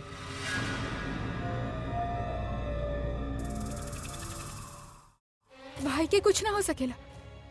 उन निखिल बाना होकर कोनो भरोसा ना हो, वो कुछ भी कर सकेला। तू समझ ना रहल बाड़ू। अगर भाई के खरोच भी आला तनु तो हम अपना आपके माफ ना कर पाई। हमके भाई के बचावे के पड़े। ओ निखिल पागल बा, वो केहू के सुनी ना। अगर वो भाई के कुछ ना हमके भाई के आलिया, हमार बात सुना। तू काहे चांस ले रहल बाड़ू? तो वहाँ भी जेबू तो अभी तो से सवाल करी कि तू यहाँ पे काहे आइलू, यहाँ के एड्रेस कैसे मिलल, तो क्या कैसे पता चलल। तो फिर वो बहुत सवाल करी और बात में हमने फंस जाई बालिया। हम एगो काम करता नहीं, हम निखिल के फोन करता नहीं। वो हमार बात मानी, हमार बात टाली ना। हम उसे कब कि अभी के छोड़ दे और तो के जाए की जरूरत भी ना पड़ी। तू समझ ना रहल बाड़ू। हमके जाए के पड़ी, निखिल केहू के ना सुनी। तू कुछ भी बोलला और सोचा अगर वो भाई के कुछ भी कर देले ना तनु, आई एम टेलिंग यू, हम केहू के भी माफ न करब। यही से हमार गल बहुत जरूरी बा। सुना, तू वहाँ जेबू तो गड़बड़ हो सकेला। गड़बड़ तो होइए गइल बा तनु। रिमेम्बर लास्ट टाइम हमनी ओकरा प्रज्ञा के मारे खातिर भेजले रहनी, और का कइले हो? ओकर स्टूपिडिटी की वजह से हमार भाई के एक्सीडेंट हो गइल और भाई के खोवत हम बचल रहनी तनु। लेकिन आई एम श्योर ई बारू कुछ न कुछ गलत जरूर करी। हर बारू कुछ न कुछ गलत उल्टा करेले। यही से ए बार हम कोनो चांस ना ले सकिनी तनु हमके भाई के पास जाए के हुई। इनफैक्ट हम ओकर वेट ना कर सकिनी कि हम भाई के छोड़े हमके वहाँ पे जाए के पड़े। I have to go Tanu. Alia,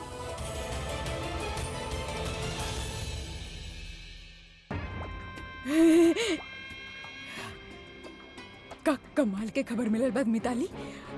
media के तो पता ना, लेकिन ई घर में ना ई खबर के बहुत ज्यादा वैल्यू बा।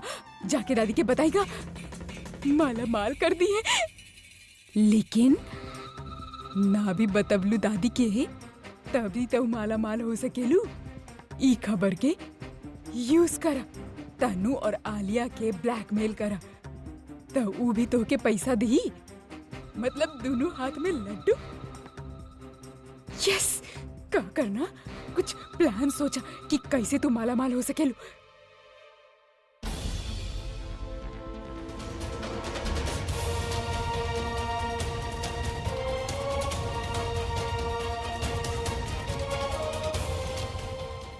रोकी,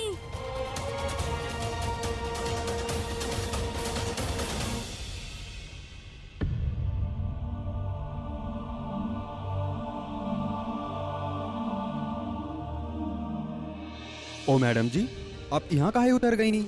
वो ढाबा तो अभी आगे बा। हाँ, हम यहाँ से चल जाए। Thank you so much. ओ जी, 1 मिनट। आप तो कहले रहनी आपके हस्बैंड हुई है वहाँ पे, लेकिन यहाँ पे तो केहू भी ना दिख रहल बा। वो अवधि हुई है। का बात बा बहन जी, आप बहुत परेशान लग रहे बानी, कोनो प्रॉब्लम बात तो बताइन।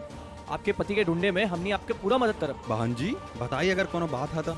ना हम चल हमार मतलब वो आ जाइए, हम मिल जाए, आप लोग फिक्र मत करिए, सब ठीक हो जाए। ओके। एक बात समझ में ना आयल बहन जी, आपके पति भी आपके लिए शादी के जोड़ा में ही आई है। अरे तोके का लेवे देवे के बाद उका पहन के आई है, तू चुप न रह सकेला। शादी के जोड़ा, ये हम की शादी के जोड़ा में देख ले तो 100 सवाल करिए। ये ड्रामा कंपनी के ट्रक है, यहाँ से ड्रेस मिल सकेला। एक मिनट भाई साहब, दरअसल एगो और मदद चाहत रहन। हाँ जी कहीं। अब हमकी कपड़ा बदले के रहल तो आपके ट्रक से कौन काहे अब आपके अचानक ड्रेस काहे बदले के बा? अरे तू चुप न रह सकेला, जब भी देखा पे करत रहेला। चुप। ओ मैडम जी, आपके जौन कपड़ा चाहिए वो ले ली। बात दरअसल ई हा, आपके ना ई लहंगा हमनी के देवे के पड़ी, काहे कि हमनी के ना ड्रामा के कॉस्ट्यूम्स बा, वहाँ पूरा रिकॉर्ड देवे के पड़ेला। यही से जी आपके ई लहंगा हमनी के देवे के पड़ी। कौन बात, हम ड्रेस टेम्पो में ही छोड़ देता। ओके जी, जौन ड्रेस आपके अच्छा लगे वो ले ली। ए तू ना बोलेला बहुत और तोके ना समझ ना आवेला। ओकर लहंगा देखला, वो कम से कम 2 लाख के होई और हमनी के 1000-2000 के। अरे अपन हीरोइन जब वो लहंगा डाली ना, का कमाल लागी। बात तो सही कहनी आप भाई, अपन ड्रामा कंपनी भी वर्ल्ड क्लास हो जाई। ओ एकदम।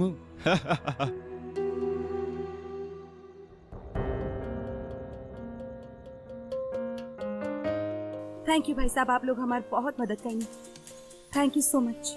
कोनो बात ना जी। ओ बहन जी, आप वैसे भी बहुत परेशान सा लग रहल बानी। कोनो बात है तो आप बता सके नहीं, आप हमनी के बहन जैसन बानी।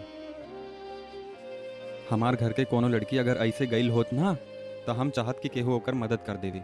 यही से ना हमनी आपके मदद करल चाहे नहीं। फैमिली पता ना माँ कैसन हुई है, अगर आप हमार थोड़ा और मदद कर दी तो हमकी बस एगो फोन करके रहल, तो अगर आप फोन दे दे। अरे इमे कवन बड़ा बात बा, इलावा फोन दा जी। ई लीही। हे भगवान, हमार प्रज्ञा के साथ दिया और अभी के मदद करी है कि वो प्रज्ञा के ढूंढ लेवे, हमार प्रज्ञा मिल जाए बस।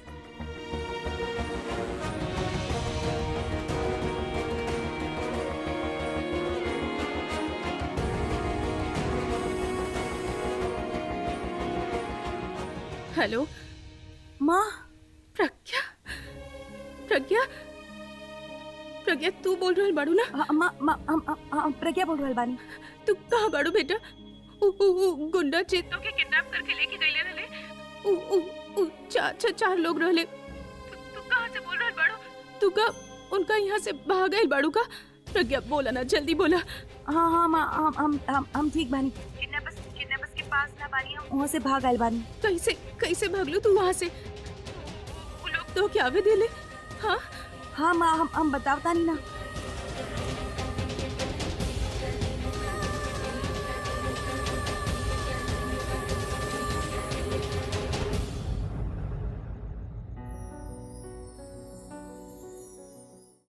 हमार बच्ची तब बहुत बहादुर बिया।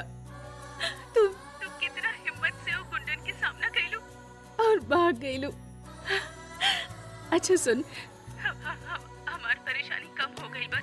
हम एगो काम करतानी, हम तो के वहाँ लेके आवतानी, तू ही रुका। हम पूरब के भेजतानी, पूरब और पुलिस तो के ले भी आ जाइए और तो के घर ले आ जाइए। घर? हाँ, तू घर ना आए चाहेलू? प्रज्ञा हमनी कितना परेशान रहनी, हमनी ये बानी अभी के घर पे। हम माँ जी, जानकी और अभी के दादी इंदू दासी सब बहुत परेशान बाड़े। सब तो हर इंतजार कर रहल बाड़े। तू घर आ जाइबो तो सब खुश हो जाइए। तो के पता बा, हम जब अभी के बतवनी ना कि तो हर किडनैप हो गई बा, तो वो अपन शादी भी रोक देले,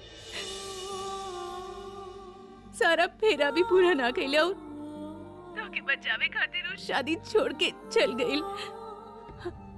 जब ओके पता चला कि तू मिल गई लू तो वो कितना खुश होगी। वो खुश तो तब हुई ना जब आप उनका बता पाए। मतलब उनका फोन पता ना कहाँ हुई माँ, और वो पता ना कैसन हुई। प्रज्ञा तू का कह रहल बाड़ू? तू ठीक तो बाड़ू ना? तू ऐसे काहे कह रहल बाड़ू? ना हम प्रज्ञा देखा जल्दी बतावा का भइल बा? तू दोनों ठीक तो बाड़ा ना? हमार मन बहुत घबरा रहल बा। माँ हम तो ठीक बानी लेकिन वो ठीक ना बाड़े, बहुत बड़ मुसीबत में बाड़े। का हो गई अभी के? माँ वो दरअसल हमके बचावे खातिर वहाँ पहुँच ले, तब तक हम वहाँ से निकल चुकल बानी और अब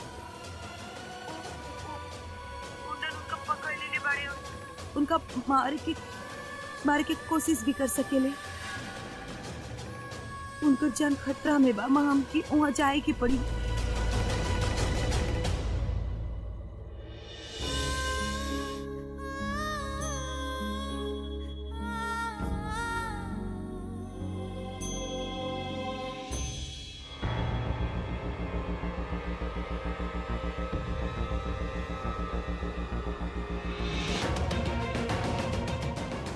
ये प्रज्ञा पता नहीं यहाँ से कैसे भाग गई। हे भगवान, हमसे तो ये रस्सी भी नहीं खे खुल, कितना टाइट बा। कान खोल के एगो बात सुन ले रे, सर जी बहुत गुस्सा में बाड़े। अगर सर जी रॉक स्टार के मारे के ऑर्डर देले बाड़े तो हमनी के ओकरा मारे के ही होकी। लेकिन आज तक हमने केहू मर्डर तक ना कही नहीं, फिर आज कैसे? अगर सर जी बोले बाड़े तो हमनी के ओकरा मारे के ही होकी। अगर हमनी ओकरा ना मारब तो सर जी हमनी के मार दिए, समझ ले। अगर जिंदा रहे के बाद अब हमनी के ओकरा मारे के ही होकी। लारे चाकू लेके आओ भाई। अरे लाओ ना।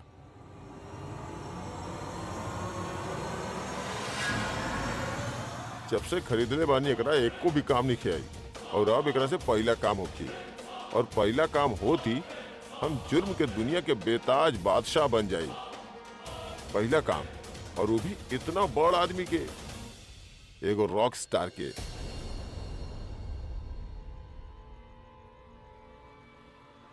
मर्डर होती, चारों तरफ हमार पब्लिसिटी, सिर्फ और सिर्फ डमरू ही चमकी। भाई ये चाकू तो हम ले रहनी,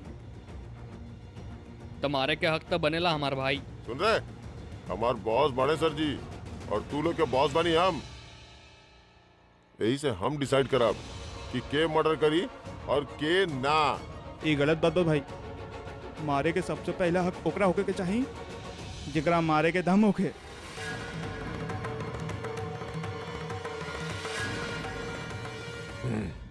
लेकिन ये डिसाइड कैसे होकी? एगो काम करे के, एगो घास के पुतला बनावे के और ओकरा अंदर चाकू से वार करे के। जे सबसे अच्छा मारी उही अंदर जाके ऊ आदमी के मारी। बोला मंजूर बा मुकाबला? ठीक बोल रहा, तो हो जाए मुकाबला। चला। ये लोग तो हमके मारे के बात करत आ रहे, मतलब ये लोग हमके मार ही दिए। माँ हेलो हेलो माँ, आप हमारी बातें सुनो तानी ना? हेलो माँ, आप ठीक तो बानी ना? हाँ ठीक बानी हम, लेकिन हमके ना लगे था हम ज्यादा देर ठीक रह पाई। वाकई तो बहुत बहादुरी से वो गुंडन के सामना कैले बाड़ू, तो हर भाग्य तो हर साथ दे ले, लेकिन जरूरी तो ना है ना बेटा कि हर बार तो हर भाग्य तो हर साथ दे। और अगर तू अभी के लेवे उन्हें पहुंच गई तो, और तो दोनों के कुछ हो गई तो तू हम अच्छा। माँ लेकिन हम उनका वहाँ अकेला भी तो ना छोड़ सकेनी ना। हम कहाँ कह रहल बानी कि तू ओकरा अकेला छोड़ देबू। हम तो से कहतानी कि तू जहाँ बाड़ू ना उहे रह। हम तू एगो काम कर, तू पुलिस के फोन कर दा। पुलिस वहाँ पहुँच जाए तो के तो पता बाना जवन जगह तो के किडनैप कर ले रहले तो कहाँ रहल दू जगह। हाँ और तू इस समय कहाँ से बोल रहल बाड़ू? माँ इंदर वाला हाईवे पे कहीं बानी, ढाबा बाई को यहाँ पास में। और सुन तू कहाँ रहलू तो के किडनैप जहाँ कैले रहले उस जगह की एड्रेस? कौन अस्तबल बाई ढाबा के पास वहाँ पे इनका भी बांध के रख ले बाड़ी लोग। तो ठीक बा, तू एगो काम करा, तू वहीं रुका, वो ढाबा पे ही, और पुलिस के फोन कर दा। पुलिस और पूरा पाड़े ना वहाँ चल जाएंगे। तू उनका अच्छा से एड्रेस बता दिया। वो लोग अभी के छुड़ा के ले आई हैं, लेकिन तू अकेले मत जाइए प्रज्ञा, तू अकेले मत जाइए। अगर तू दोनों के फिर से वहाँ फंस गई तो के बचावे के आई। लेकिन माँ हम पूरा बार पुलिस की इंतजार ना कर सकी ना माँ। की पता ना कितना देर लगी यहाँ तक पहुँचे भी। और उ गुंडा आप ना जाने नी माँ, वो बहुत खतरनाक बाड़े माँ। अगर हम वहाँ ना गई नी तब बहुत देर हो जाई। प्रज्ञा हम आपके हमें भरोसा बा? हाँ। अपन परवरिश पे भरोसा बा? प्रज्ञा तो बस आपके हम पे भरोसा बा। हमके आपन कुमकुम पे माँ। आप तो हमेशा हमके आपन सुहाग के रक्षा करे के सिखवले बानी, फिर आज आप कैसे हार मान गई? आपकी तो प्रार्थना करके चाहे कि हम और ये दोनों एक साथ सही सलामत घर पहुँच जाए। हमारा आशीर्वाद तो हमेशा से तोहार साथ बा बेटा। ठीक बा, अगर तोहार मन इहे कहता तो तू जा और अपन कुमकुम के वापस ले आवा। जा। ठीक बा, अब हम रखता नहीं, हम दोनों जल्दी घर आ जाए, आप चिंता मत करिए।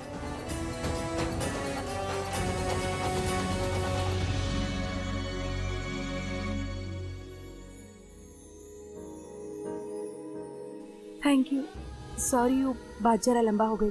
कोनो बात ना जी, पर ना आपके बात से लग रहा बा कि आपके पति कोनो मुसीबत में बाड़े और आप उनका बचावे निकलल बानी। हमनी दुआ करब कि आपके पति आपके जल्दी मिल जाई। हाँ जी, वो तो मिलबे करी है। काहे कि जब औरत कोनो बात ठान लेवेले तो ओकरा पूरा करके ही रहले। हमार माँ हमके बतावले रहली। थैंक यू, अब हम चले तानी। हमारा हलवानी, हम आपके बहुत इंतजार कैले रानी। अब बस थोड़ा इंतजार कर ली, फिर हमनी दोनों एक साथ घर जाई। ये आलिया तो रुकल ही ना, वहाँ चल गई अभी के बचावे। अब का हुई, हमके निखिल के बता देवे के चाहिए। वो कहीं कुछ ऐसे न कर देवे जैसे आलिया और भड़क जाए, मामला और कॉम्प्लिकेटेड हो जा रहल बा। सब हमार वजह से भइल बा। जे करे जाए नी हमेशा ओकर उल्टा हो जाला। का करी यार, कैसे संभाली सिचुएशन के। ये दोनों भाई बहन हमरा मारे के धमकी दे रहल बड़े और हम इनकरा। अगर ये फोन आलिया के होई तो आज हमें खराब।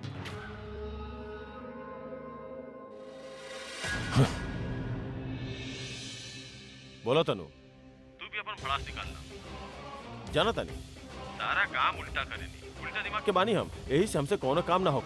निखिल हम तो के का तू हमके का सुनावे खातिर फोन केले बाड़ू ना, तो सुनावा अच्छा से। हमार जीवन में यह तो मकसद था, जेकर सुनावे के मन करे हमके सुना के जाए। मंदिर के घंटा बानी ना, जी अवेला बजा के चल जाएला। लेकिन तनु एगो बात पर बता देता, अगर हम सबके बैंड बजावे आनी ना तो हमसे बुरा और केहू ना होखी। निखिल तू जे भी कैला है ना वो बिल्कुल गलत कैले बानी, बिल्कुल गलत कैले बानी, लेकिन हमारे हिसाब से वो बिल्कुल सही बा। और तू वहाँ बैठल बैठल कमेंट्री दे रहल बाड़ू ना, अगर हमार जगह इस सिचुएशन में रहतू ना तब पता लागत कि हम जे कैले बानी वो ठीक बा। बस बहुत हो गई, बोलते ही जा रहल बड़ा। अब हमार बात ध्यान से सुना। अगर तू अभी के अब तक कुछ भी ना कैला ना तब कुछ भी मत करिया। ओकरा चोट भी ना लगे के चाहिए, काहे कि ओकर जरा सा भी खरोच भी आई ना तका हां तो उससे बुरा और केहू ना होई। धमकी दे रहल बाड़ू हमरा? धमकी ना देता नहीं, वार्निंग देता नहीं। आलिया यहाँ से निकल चुकल बिया तोहरे पास आवे खातिर। अगर तू अभी के कुछ भी कहे ना तो ई बार आलिया तो के ना छोड़ी, वो बहुत ज्यादा गुस्सा में भी है। इनफैक्ट अगर अपने आप के जिंदा रखे के होगी ना तो अभी से बहुत ज्यादा दूर रहियो। और तू ना मरे वाला बड़ा, समझ ला तू। अभी के कुछ भी मत करी हो। यार ये का हो गई, एक साथ सारा मुसीबत हमारे तरफ आ रहल बा। यहाँ हम डमरू के भेज देनी अभी के मारे खातिर, और वहाँ से आलिया आ रहल बिया हमरा मारे खातिर। डमरू जा रहल बा, आलिया आ रहल बिया, डमरू जा रहल बा, आलिया आ रहल बिया ना, हमके डमरू के रोके होगी। हेलो हेलो हेलो, ई का बोलत रहल? कुछ समझ में ही ना आयल। चलो ठीक बा, हम अपन बात तो बोल देनी, अब वो भी अलर्ट हो जाए।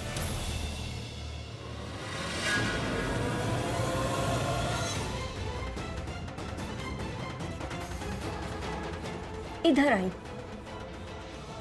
अरे खींच का रहल बाड़ू, हमके ई बतावा कि अब तू का करबू। मतलब तहार एक तरफ कुआं बा त दूसर तरफ खाई बा, तू पानी में गिरबू या हवा में उड़बू। का मतलब है आपके? अरे हमार मतलब के छोड़ा, तहार मतलब की एगो बात सुना। हम तहार और आलिया के सारा बात सुन लेनी। हम ऐसा करतानी कि हम जाके दादी के सब कुछ बता देतानी। जाके बता देतानी? अरे दादी के बतावे के बात करतानी। दादी छोड़ा, हम तो घर में सबके बता सकेनी, अभी के बता सकेनी और तो और मीडिया में ढिंडोरा पीट सकेनी। चाहे नहीं का तहार जे हीरा के हार बना ये हमके दे दा। पक्का प्रॉमिस, हम केहू के कुछ ना बताई, अपन मुंह बंद रखब। हीरा के हार? हाँ।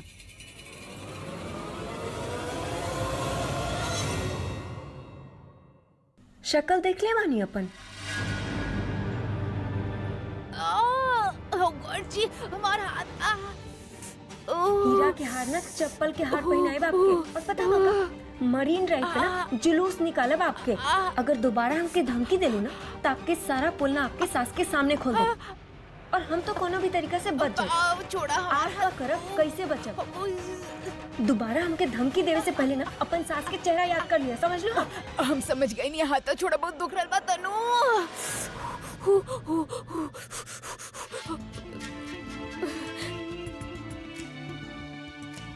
चिनेली ने उनके